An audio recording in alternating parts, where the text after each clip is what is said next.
1949ನಲ್ಲಿ ಮಹೇಂದ್ರ ಥಾರ್ ಈ ಥರ ಕಾಣ್ತಿತ್ತು, 1975ನಲ್ಲಿ ಈ ಥರ, ಆದರೆ ಇವಾಗ 2025ನಲ್ಲಿ ಏಕ್ದಮ್ ಸೆಕ್ಸಿ ಥರ ಕಾಣಿಸುತ್ತೆ. 1949ನ ಮಹೇಂದ್ರ ಜೀಪು ಜಸ್ಟ್ 72 ಹಾರ್ಸ್ ಪವರ್ನ ಜನ್ರೇಟ್ ಮಾಡ್ತಿತ್ತು. ಆಮೇಲೆ 1975ನಲ್ಲಿ ಇನ್ನೂ ಕಡಿಮೆ ಮಾಡಿ 38ಗೆ ತಂದರು. ಅಂದರೆ ಇವಾಗಿನ ಆಲ್ಟೋ ಕಾರ್ಗಿನ ಕಡಿಮೆ. ಆದರೆ ಇವಾಗ ಅದೇ ಥಾರ್ನ ತಗೋಬೇಕು ಅಂದರೆ 1-1.5 ವರ್ಷ ವೆಯ್ಟ್ ಮಾಡಬೇಕು. 1949ನ ಮಹೀಂದ್ರ ವೆಲ್ಲಿ ಜೀಪಿಂದ ಹಿಡಿದು ಇವಾಗಿನ ಥಾರ್ ರಾಕ್ಸ್ವರೆಗೂ 1.7 ಲ್ಯಾಕ್ ಒಂದು ಗಂಟೆಯಲ್ಲಿ ಯಾವ ಥರ ಬುಕ್ ಆದವು. ಮಹೀಂದ್ರ ಥಾರ್ನ ಪೂರ್ತಿ ಸ್ಟೋರಿ ಇವತ್ತು ನಿಮಗೆ ತಿಳಿಸ್ತೀನಿ. ಪೂರ್ತಿ ವಿಡಿಯೋನ ಸ್ಕಿಪ್ ಮಾಡಿದೆ ನೋಡಿ. ಥಾರ್ನ ಸ್ಟೋರಿ ಶುರುವಾಗುತ್ತೆ 1949ನಿಂದ. ಆವಾಗಿನ ಮಹೀಂದ್ರ ವೆಲ್ಲಿಯಿಂದ ಲೈಸೆನ್ಸ್ ಖರೀದಿ ಮಾಡಿದರು.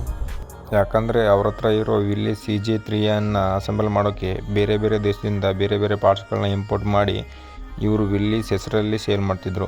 ಮತ್ತು ಇದೇ CJ3 ಗಾಡಿನೇ World War II USA ಆರ್ಮಿಯವರು ಯೂಸ್ ಮಾಡಿದರು.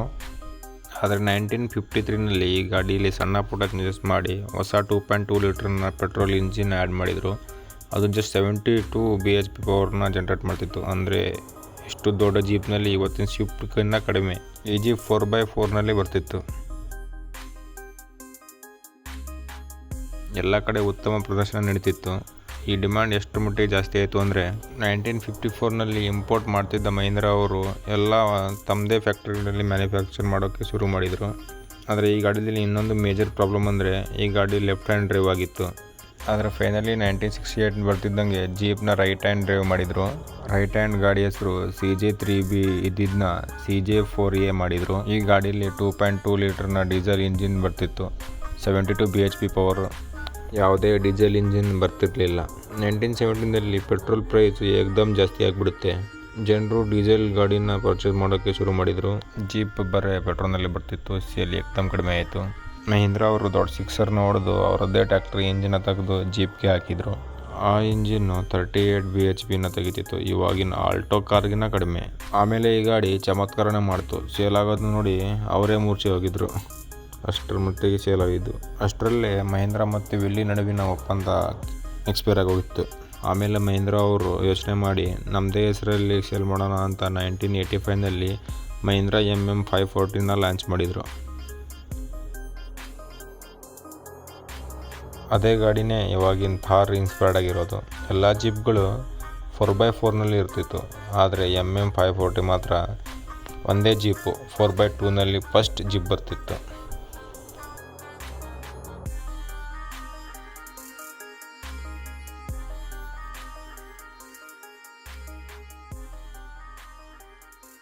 MM540ನ ನೋಡಿ ಇಂಡಿಯನ್ ಆರ್ಮಿಯವರು ಅವರಿಗೆ ಜೀಪ್ ಬಿಲ್ಡ್ ಮಾಡೋಕ್ಕೆ ಹೇಳಿದರು. ಅದೇ 1995ನಲ್ಲಿ 540ನ ಅಪ್ಗ್ರೇಡ್ ಮಾಡಿ 550ನ ಲಾಂಚ್ ಮಾಡಿದರು. ಆದರೆ ಇದು ಆರ್ಮಿಗೆ ಮಾತ್ರ ಸೀಮಿತ ಇತ್ತು, ಸಾಮಾನ್ಯ ಜನರಿಗೆ ಸೇಲ್ ಮಾಡ್ತಿರಲಿಲ್ಲ. MM540 ಇದು ಹಳೇದಾಗ್ತಾ 1996ನಲ್ಲಿ ಮಹೀಂದ್ರ ಕ್ಲಾಸಿಕ್ ಹೆಸರಿಂದ ಲಾಂಚ್ ಮಾಡಿದರು. ಅದರಲ್ಲಿ ಮೊದಲನೇ ಬಾರಿ ಅಲೋ ವೀಲ್ಸ್ ನೋಡೋಕ್ಕೆ ಸಿಗ್ತಿತ್ತು. 55 bhp ಪವರ್ನ ಇಂಜಿನ್ ಅಪ್ಗ್ರೇಡ್ ಮಾಡಿದರು. ಇದು ಶೇಪ್ ಕೂಡ ಹಳೇದಾಗ್ತಾ ಡಿಸೈನ್ CJ ಜೀಪ್ ಇದು ತುಂಬ ಜಾಸ್ತಿ ಜನರಿಗೆ ಇಷ್ಟ ಆಗ್ತಿರಲಿಲ್ಲ. ಮಹೀಂದ್ರ ಅವರು ಇದನ್ನ ಸೇಲ್ ಮಾಡೋಕ್ಕೆ ತುಂಬಾ ಒದ್ದಾಡಿದರು.